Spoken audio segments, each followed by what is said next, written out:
नमस्कार, मैं हूं आपके साथ यशी शुक्ला। मुद्दे की बात पे आप सभी का स्वागत है और आज बात करेंगे भय मुक्त यूपी। अगर बेटी की सुरक्षा के साथ खिलवाड़ किया तो तय मानिए कि अगले चौराहे पर यमराज टिकट काटने के लिए खड़ा होगा।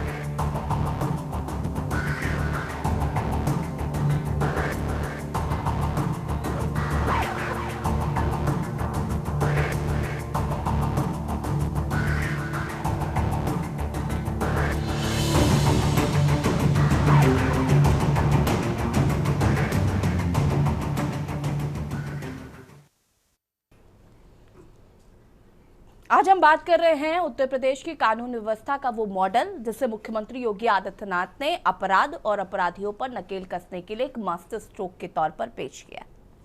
हम बात कर रहे हैं पुलिस एनकाउंटर की। पिछले कुछ वर्षों में उत्तर प्रदेश ने पुलिस मुठभेड़ों के मामले में एक अभूतपूर्व वृद्धि देखी है। ये आंकड़े महज संख्या नहीं है, बल्कि ये एक पूरी राजनीतिक, सामाजिक और कानूनी बहस का आधार है। सरकार का दावा स्पष्ट है, अपराधियों में कानून का खौफ पैदा किया जाएगा और यूपी को भयमुक्त बनाया जाएगा। मुख्यमंत्री स्वयं कई बार ये कह चुके हैं कि अगर अपराधी अपराध छोड़ेंगे नहीं तो उनकी जगह जेल है या फिर वो उत्तर प्रदेश छोड़ दें। उनके इस कठोर रुख के पीछे जनता के उस वर्ग का समर्थन है जो वर्षों से माफिया और संगठित अपराध के आतंक से त्रस्त रहा है। व्यापारियों को सुरक्षा का भरोसा मिला है और सड़कों पर गुंडाराज खत्म होने का दावा किया जा रहा है। सरकार इसे सुरक्षित यूपी के निर्माण की नींव बता रही है, लेकिन इस भय मुक्त माहौल की कीमत क्या है, ये सवाल आज सबसे बड़ा है। इस नीति के आलोचक, जिनमें विपक्ष के नेता और मानवाधिकार संगठन शामिल हैं, इन एनकाउंटरों को सीधे तौर पर न्यायोत्तर हत्याएं यानी कि एक्स्ट्रा जुडिशियल किलिंग कह रहे हैं। उनका तर्क है कि पुलिस अपनी शक्ति का दुरुपयोग कर रही है। कानून किसी को भी अपराधी होने पर भी अपनी बात कहने और कानूनी प्रक्रिया से गुजरने का अधिकार देता है। क्या ये पुलिस की कार्रवाई कानून के शासन को कमजोर नहीं करती? विपक्ष का एक और गंभीर आरोप है भेदभाव। उनका कहना है कि ये कार्रवाइयां चुनिंदा समुदायों और राजनीतिक विरोधियों को निशाना बनाने का हथियार बन गई हैं। जब पुलिस किसी कथित अपराधी को पकड़ने के बजाय सीधे एनकाउंटर का रास्ता चुनती है, तब हम एक ऐसा समाज बनाने की ओर बढ़ते हैं जहां न्याय की अंतिम अदालत कोर्ट नहीं बल्कि पुलिस की पिस्तौल होती है। हमें ऑपरेशन लंगड़ा जैसे अभियानों को भी समझना होगा, जहां अक्सर अपराधियों को पकड़ने के दौरान उनके पैरों में गोली मारी जाती है। सरकार कहती है कि अपराधियों को निष्क्रिय करने का तरीका है, मगर मानवाधिकार कार्यकर्ता पूछते हैं कि क्या किसी अपराधी को अपंग करना कानूनी तौर पर स्वीकार्य सजा है? क्या यह हिरासत में हिंसा की श्रेणी में नहीं आता? आपको बताते हैं, कानून व्यवस्था के दो पहलू हैं। अपराध नियंत्रण, जिसमें सरकार सफल होने का दावा करती है, वैधता और न्याय, जिस पर सबसे बड़ा प्रश्न चिन्ह लगा है। सवाल यह है कि क्या हम एक ऐसे सुरक्षित समाज चाहते हैं जहां हर नागरिक सुरक्षित महसूस करे, लेकिन उन्हें यह भी डर हो कि न्यायपालिका की प्रक्रिया को दरकिनार किया जा सकता है? क्या भयमुक्त समाज की परिभाषा यही है कि अपराधियों में कानून का खौफ हो या पुलिस का खौफ? आज इसी मुद्दे पर बात करेंगे कि क्या योगी सरकार का एनकाउंटर मॉडल एक अस्थायी समाधान है जिसने राजनीतिक फायदा दिया, या वास्तव में उत्तर प्रदेश को एक स्थायी और न्याय संगत तरीके से भयमुक्त बनाने का मार्ग प्रशस्त कर रहा है।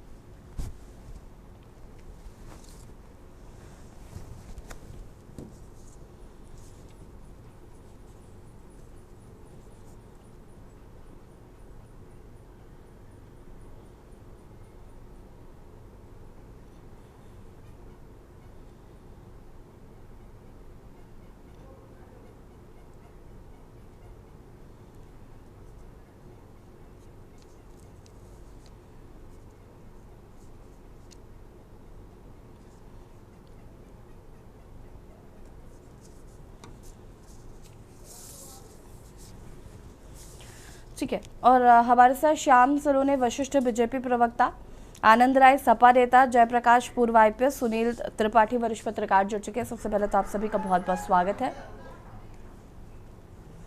और शुरुआत करेंगे श्याम सलोने वशिष्ठ जी से, जहां पर अगर हम बात करें श्याम जी, सरकार का दावा है कि इन एनकाउंटरों से भयमुक्त यूपी बन रहा है, लेकिन क्या पुलिस द्वारा न्याय करना न्यायपालिका की उपेक्षा नहीं है? मेरा आप सभी को और आपके चैनल के माध्यम से समस्त सनातन धर्मियों को आज छठ पर्व की शुभकामनाएं, बधाई। जी। आपको भी। देखिए भाई, मैं आपको बता दूं यशी जी, जी। जब से योगी जी ने शासन संभाला है उत्तर प्रदेश का, उससे पहले का हम जब उत्तर प्रदेश देखते हैं, हम्म।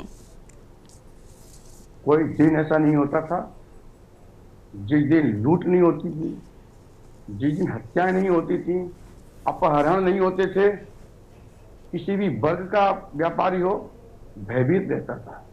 बेटियां स्कूल जाती थी, घर वाले माता पिता चिंतित रहते थे कि कोई वारदात की हादसा ना हो जाए। बेटा कोई कारोबार पर जा रहा है तो इस चिंता रहती थी शाम को सकुशल वापस आ जाएगा। आज स्थिति क्या है कि प्रदेश के जिलों के कुछ लोग जब उत्तर प्रदेश में आते हैं और जब उनके लोग फोन करते हैं कि कहां पहुंच गए और वो कहते हैं कि मैंने यूपी में एंट्री कर ली, तो वो निश्चित हो जाते हैं कि अब हमारे परिवार के लोग वहां कोई हादसा नहीं होगा और सकुशल रहेंगे। ये परिवर्तन क्यों आया? परिवर्तन इसलिए आया यशी जी, क्योंकि जब शासनकर्ता में एक क्षमता होगी, वो सबको एक रूप से देखेगा। वो उसके मन में, मनोमस्तिष्क में ये भय नहीं होगा, ये कोई ऐसा विचारधारा नहीं आएगी कि ये मेरा है ये तेरा है, अपना पराया नहीं होगा, सब समान होंगे, तो वहां भयमुक्त शासन मिलेगा। योगी जी ने वही किया है जो जनता चाहती थी। योगी जी उस पर खरे उतरे तो जनता ने दोबारा योगी जी को फिर मौका दिया। और आज देखिए पूरा देश, जहां जिस प्रदेश में चुनाव होते हैं, वो सबसे पहले डिमांड होती है कि हमको सीएम उत्तर प्रदेश के योगी जी जैसा चाहिए। और वो लोग योगी जी की डिमांड करते हैं कि हमको योगी जी की सभा कराई जाए। तो कुछ तो है, ये सनातन धर्म के योद्धा में कुछ तो है जो सबके लिए निहितार्थ स्वार्थ करते हैं। अब विपक्ष का तो आदत है कि भेदभाव करते हैं। अरे भाई, भेदभाव कहाँ है? आप गलत करोगे तो आपके साथ गलत होगा। कुछ पुलिसकर्मी अगर किसी को नाजायज सताते हैं, तो आपने देखा होगा उन पुलिसकर्मियों के साथ भी उसी तरीके का न्याय हुआ है, उन्हें बर्खास्त भी किया गया है, उनको सजा भी हुई है। तो ये कहना कि पुलिस मनमर्जी कर रही है, नहीं। आप पुलिस पर गोली चलाओगे, आप पुलिस पर लाठियां भाजोगे, पत्थर मारोगे, और आप समझते हो कि ये उत्तर प्रदेश की अखिलेश सरकार की पुलिस नहीं है कि पत्थर भी खाएगी और फिर भी आपकी जय जयकार करेगी और आपको कुर्सी पर बिठाएगी। ये योगी की सरकार है, कानून का राज है। बाबा साहब का संविधान जो कानून के दर्जे उड़ाएगा, बाबा साहब ने संविधान में लिखा है कानून से खिलवाड़ करने वाले को माफ नहीं किया जाएगा। आज योगी जी और पूरा भारतीय जनता पार्टी संविधान की शपथ लेकर के हमने ये कुर्सी हासिल की है मुख्यमंत्री की, और संविधान की रक्षा करते हुए देश में अमन चैन कायम रहेगा, और आज कायम है। इसलिए बहन बेटियां सुरक्षित हैं, नौजवान सुरक्षित है, हर क्षेत्र में प्रगति हो रही है। कोई क्षेत्र बता दीजिए जहां प्रगति नहीं है जो। इसलिए पूरा प्रदेश आज योगी जी को चाहता है, देश योगी जी को चाहता है। ठीक, वापस आता है सपा प्रवक्ता आनंद राय जी का रुख कर लेते हैं। आनंद जी, अगर हम बात करें तो इन एनकाउंटरों की आलोचना लगातार की जा रही है विपक्ष द्वारा, ठीक है, लेकिन आपके शासन काल में भी अपराध की बात करें तो एक अपराध को नियंत्रण करना एक बड़ी चुनौती रही है, और आपकी पार्टी के पास उस वक्त अपराध कंट्रोल करने के लिए कोई ठोस मॉडल नहीं था। योगी जी एक मॉडल लेकर आए, एनकाउंटर्स हो रहे हैं, भय मुक्त यूपी है, लंगड़ा ऑपरेशन है, बहुत सारी चीजें, फिर क्यों? देखिए, भारतीय जनता पार्टी का आईटी सेल यही एडवर्टाइजिंग करने में मशहूर है। इस पे लाखों लाखों करोड़ों करोड़ रुपए खर्च किए जाते हैं कि योगी जी बहुत अच्छे हैं। ये क्या एक योगी की ये भाषा हो सकती है क्या? मैं भी हिंदू और सनातनी धर्म से आता हूँ। ठोको, मारो, काटो, पीटो, यही भाषा का प्रयोग योगी जी करते हैं।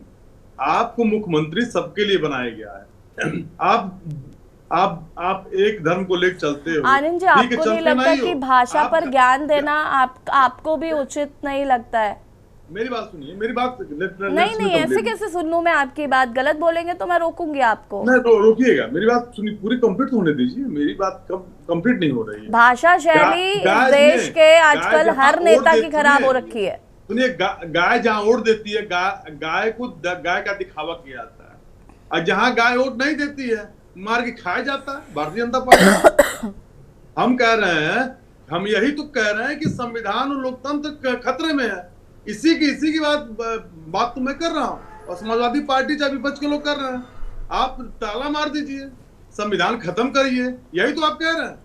आप न्यायपालिका खुद बनोगे, घर खुद गिराओगे, अब गोली तो ऐसे चला रहे हैं पुलिस वाले जैसे शूटिंग में इनको अवार्ड मिला हो।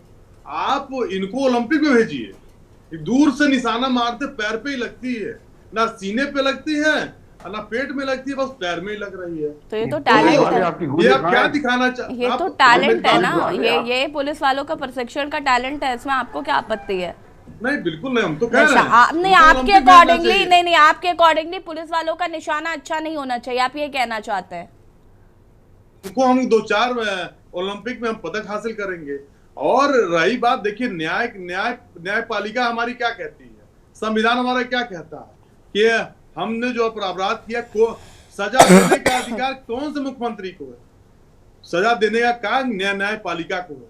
न्यायपालिका को आप ताक पे रख के आप किसी को गोली मार रहे हो, सजा तो आप जेल बंद कर दीजिए, जेल से निकाले कैदी निकाल दीजिए और सबको एक लाइन से खड़े करके सबको शो कर दीजिए, चाहे वो अपराधी हो ना हो। कैसे आपको पता चल जाता 2 दिन में कि यही अपराधी है? कौन से मुखबिर आपके पास है? कोई उसमें कोई गलत आदमी फंस जाता है, कोई सही फंस रहा है। यानी कि आप ये कह रहे हैं कि ये जो एनकाउंटर्स हैं ये फर्जी हैं, ठीक है, मोटे मोटे तौर पर आपका ये कहना है। हम वापस आएंगे, रुक जाइए, और भी लोग पैनलिस्ट में, आनंद जी, उसके बाद मैं इस पर विस्तार से बातचीत करूंगी, रुक जाइए आनंद जी प्लीज। मैंने जितना समय भाजपा प्रवक्ता को दिया है उतना ही आपको मिलेगा, होल्ड ऑन। जयप्रकाश पूर्व आईपीएस हमारे साथ जुड़े हुए हैं। जयप्रकाश जी, बहुत बहुत स्वागत है आपका। और एक पुलिस अधिकारी के तौर पर आप इन एनकाउंटरों को एक कानूनी दायरे में किस तरीके से देखते हैं, कहाँ देखते हैं, और क्या आत्मरक्षा के नाम पर हो रहे हर एनकाउंटर की निष्पक्ष जांच हो रही है? को सीबीआई ने बाइज्जत बरी कर आनंद जी, आप रुक ही नहीं रहे, रुक जाइए, थोड़ा सब्र करिए, रुक जाइए। नहीं, क्या सब्र करे, मैं जो बोल रहा हूँ तो मेरी बात सुन लीजिए। मैं कितनी सुन लूं मैं आपको डिबेट के आधे घंटे पूरे दे दूं सुनने के लिए? मेरे पास और भी लोग बैठे हैं जिनको अपनी बात बतानी है। मैंने आपसे कहा ना कि थोड़ा रुकिए, हम वापस आते हैं आपके पास, आपकी बात को पूरा सुनेंगे। जयप्रकाश जी, हाँ, आप प्रश्न फिर से पूछिए, मैं प्रश्न नहीं सुन पाया क्योंकि वो बोल रहे थे। एक पुलिस अधिकारी के तौर पर आप इन एनकाउंटरों को कानूनी दायरे में कहाँ देखते हैं? साथ ही साथ मेरा सवाल यह भी है कि ये जो आत्मरक्षा के नाम पर एनकाउंटर्स किए जा रहे हैं, हर एनकाउंटर की क्या निष्पक्ष जांच होती है? नहीं, देखिए एसी जी, ये आपका प्रश्न बड़ा लाजमी है और इस पे जो कानूनी पहलू है वो पहले समझिए। जो सीआरपीसी इंपावर करती है पुलिस अफसर को किसी मामले में वांछित व्यक्ति को गिरफ्तार करने की, और फिर उसी में ये प्रोविजन है कि यदि कोई व्यक्ति जिसकी गिरफ्तारी पुलिस करना चाहती है वो पुलिस पर बल प्रयोग करता है, चाहे वो हाथापाई करता है, लाठी डंडे चलाता है या उस पर गोली चलाता है, तो वो आत्मरक्षार्थ उसका उतना प्रतिकार कर सकता है। जैसे मर्डर जैसे मामलों में यदि वो पुलिस पे फायरिंग कर रहा है तो पुलिस को भी उसको उस स्तर तक प्रतिरक्षा का अधिकार प्राप्त है, वो हर व्यक्ति को प्रतिरक्षा का अधिकार प्राप्त है। थोड़ा सा पुलिस को मर्डर जैसे मामलों में या रेप जो एक्यूज है उनके मामले में पुलिस को ये अधिकार प्राप्त है कि यदि उस पर हमला किया जाता है तो वो उस स्तर तक की कार्रवाई कर सकता है, और वो सब सीआरपीसी के प्रोविजन है, उसमें कहीं कोई दो राय नहीं। लेकिन बाकी यदि इनकाउंटर में जो आप कह रही हैं निष्पक्ष जांच होती है नहीं होती है, देखिए किसी भी पुलिस बल प्रयोग की जांच का नियम यह है कि मजिस्ट्रेट उसकी जांच करे, और जिस थाने की पुलिस ने बल प्रयोग किया है कोशिश की जाए कि उस थाने से वो जांच न कराई जाए, किसी दूसरे थाने से दूसरी एजेंसी से जांच कराई जाए। और तीसरा, जब भी पुलिस बल प्रयोग करती है तो उन मामलों में राज्य मानवाधिकार या राष्ट्रीय मानवाधिकार द्वारा भी रिपोर्ट मांगी जाती है, और ये मैंडेटरी है किसी भी पुलिस इनकाउंटर में मारे गए व्यक्ति की रिपोर्ट मानवाधिकार को भेजी जाती है, और मानवाधिकार आयोग उस जांच रिपोर्ट के आधार पर जब संतुष्ट होता है तभी उस मामले को निक्षेपित करता है। यह प्रक्रिया है। अब जो ये घटनाएं हो रही हैं, चाहे वो इनकाउंटर की है, तो इन सारे मामलों में राष्ट्रीय मानवाधिकार या राज्य मानवाधिकार जांच कर रहा होगा, और उनमें जो अध्यक्ष होते हैं वो तो हाई कोर्ट के, जैसे राष्ट्रीय मानवाधिकार में तो सुप्रीम कोर्ट के चीफ जस्टिस स्तर के वो न्यायाधीश वहां अध्यक्ष होते हैं, और राज्य में भी स्टेट या हाई कोर्ट के जज यहाँ पे उसके अध्यक्ष होते हैं, तमाम सारे मेंबर होते हैं, तो वो लोग जांच करते हैं। तो कानूनी पहलू तो ये है। अब किस मामले में शिकायत हुई है, उसमें क्या जांच हुई है, हर एक मामले में जानकारी करने के बाद ही कहा जा सकता है। ठीक है, आप सभी हमारे साथ बने रहिएगा, चर्चा को आगे बढ़ाएंगे। बात कर रहे हैं भयमुक्त यूपी और यहाँ रुकेंगे एक छोटे से ब्रेक के लिए जो हासिल होता है।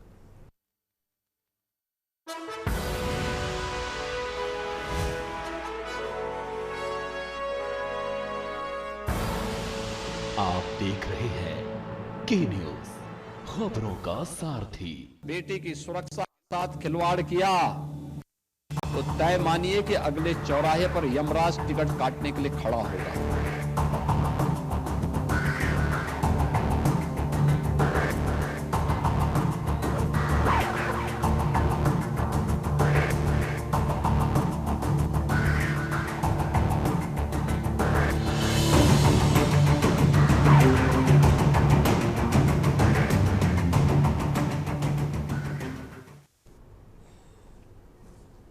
ब्रेक के बाद एक बार फिर से आप सभी का स्वागत है और बात कर रहे हैं भयमुक्त यूपी चर्चा इसी पर और सीधे वरिष्ठ पत्रकार सुनील त्रिपाठी जी का रुख कर लेते हैं। सुनील जी, क्या ये नीति समाज में एक ऐसा कल्चर स्थापित नहीं कर रही है जहां लोग कानून की प्रक्रिया पर भरोसा करने के बजाय त्वरित न्याय को पसंद करने लगे?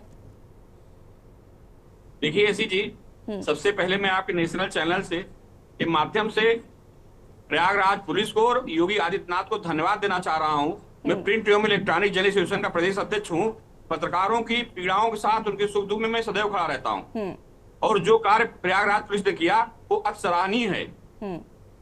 जी, पिछली सरकारों में आप देखे होंगे, हम लोग चर्चा करते रहते हैं कि पत्रकारों का उत्पीड़न सबसे ज्यादा किया गया। बिल्कुल। इस सरकार में भी अपराधी हैं, पत्रकारों की हत्या होती है, मुझे बड़ा कष्ट होता है, लेकिन पुलिस एक्शन लेती है।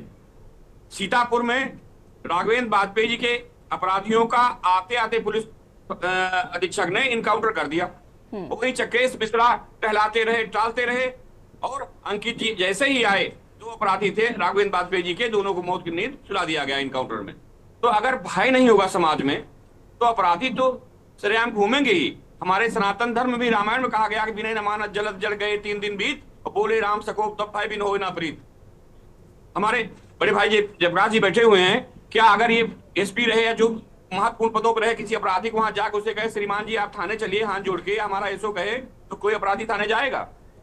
और विपक्ष बड़ा अफसोस आपने कहना पड़ रहा है कि अपराधियों में भी जात ढूंढता है। अरे अपराधी की न कोई जात होती न कोई धर्म होता है, उसका धर्म केवल अपराध करना होता है। मंगेश यादव की हत्या होती है, उसमें भी आदरणीय अखिलेश जी पहुंचते हैं, कहते नहीं तो यादव वर्ग से आ रहा है। अरे पुलिस इस बात को नहीं ध्यान देती कि ब्राह्मण है, क्षत्रिय है, या क्या अपराधी अपराध करेगा तो उसका दंड मिलेगा और मिलना भी चाहिए। योगी आदित्यनाथ जी का ये मॉडल जनता बहुत पसंद कर रही है। यही कारण है कि दोबारा वो आए हैं और दोबारा फिर आ सकते हैं। जिस तरह से बहन बेटियों को मैंने देखा लखनऊ विश्वविद्यालय के साथ सामने रिक्शे से भेड़िए उतारते नजर आए। आज किसी का औकात मैं दावे साथ कर रहा हूं, अपराध तो करता है ऐसी जी, लेकिन सुबह उसकी कहां होती है, या तो भगवान घर होती है या तो जेल में होती है। अपराध करके अपराधी अगर घूमना चाहे तो ये संभव नहीं है। दूसरी बात ऐसी जी, मैं बार बार कहता हूं कि उत्तर प्रदेश में 2 तरह की पुलिस है इस समय, जो मैं देखता हूं। मैं तो क्राइम रिपोर्टिंग करता भी हूं, करता रहा हूं। एक अपराधी ढूंढती है, एक पैसा ढूंढती है। ये चर्चा कहीं और चैनलों की होती है। मैंने कहा कि जो पैसा ढूंढती है वो पकड़ी भी जा रही है। देखिए जिस तरह से योगी आदित्यनाथ जेल जा रहे हैं, चाहे पुलिस के हो, चाहे भ्रष्टाचारी किसी और विभाग के हो, सबसे ज्यादा विजिलेंस ने भ्रष्टाचारियों को गंजा कसा है और भेजा है। ये केवल योगी जी की सरकार में।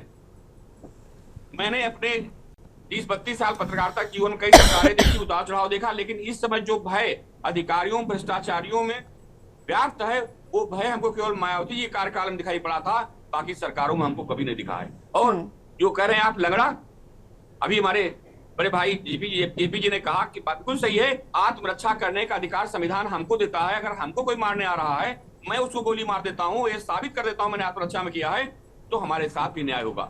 लेकिन ये अपराधी जिस तरह से बलात्कार करते हैं, इनकाउंटर होता है, उस पर भी विपक्ष चुप नहीं रहता, कहीं न कहीं उसमें जात धर्म। तो एक तरफ आप कह रहे हो कि अपराध बढ़ रहा है। ठीक है, आनंद राय जी 1 मिनट है आपके पास अपनी बात को पूरा करने के लिए, फटाफट अपना वक्तव्य रखिए। मेरे से बोल रही हैं? आनंद जी, इसके बाद मैं श्याम सलोनी जी आऊंगी। जी जी जी मैं कह रहा हूं कि जैसे मान लीजिए किसी ने अपराध किया, ये कैसे पुलिस को पता चल जाता? हो सकता है कोई गलत फंसा हो, उसके पैर में गोली लग जाए, उसकी जान चली जाए, तो उसकी जिम्मेवारी कौन लेगा? जो कोर्ट न्यायपालिका बनी हुई है उसको ताक पे रख के हम किसी के सीने को छलनी कर दें और वो गलत फंसा हो, हम किसी का घर गिरा देते हैं, कैसे मुझे पता चल जाता है कौन सी? इसीलिए तो पैर में गोली लगती है, सीने पे नहीं लगती। आनंद जी, इससे पहले भी तो आप सवाल उठा रहे थे, इसीलिए तो पैर में गोली लगती है, सीने पे नहीं लगती। सवाल सही उठा रहा हूँ, मैं सवाल सही उठा रहा हूँ। मैं न्यायपालिका जो कटघरे में खड़ा करेगा, गलत इनकाउंटर कर रही है तो गलत एनकाउंटर बहुत हुए हैं, बहुत फेक एनकाउंटर हुए हैं, उसके लिए न्यायालय है। न्यायालय है तो न्यायालय में जा रहे कौन? उसकी खबर उसकी खबर नहीं दिखाई जाती है। जो न्यायपालिका गया और जो वहां से बरी हुआ, जो जिसके पक्ष में न्यायपालिका ने सुनवाई किया, उसके बारे में नहीं दिखाया जाता है। बस यही दिखाया जाता है मीडिया पे कि ये अपराधी था, इसके पैर में गोली मार दी। अगर वो अपराधी वहां से बरी होके आता है, उसको नहीं दिखाया जाता। चलिए ठीक है, श्याम सलोनी जी, फर्जी एनकाउंटर्स होते हैं। आनंद जी, मैंने आपसे कहा था आपके पास 60 सेकंड्स है, आपके पास 60 सेकंड्स है, खत्म हो चुके 60 सेकंड। ठीक, श्याम सलोनी जी,